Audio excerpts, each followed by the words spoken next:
দীঘার ওই বালু চড়ে কত রঙের পাখি ওড়ে, জড়িয়ে স্নান করে মনের আনন্দতে।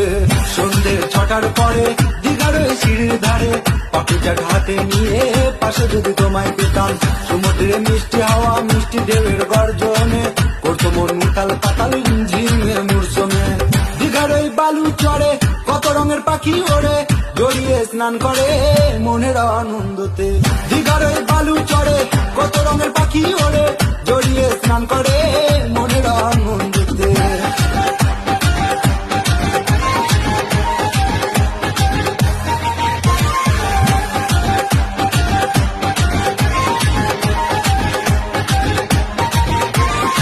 বুম্বাদার শহর দিয়ে যেতে হয় ভ্রমণেতে, মনেতে বাজনা বাজে দেখা হবে বলে।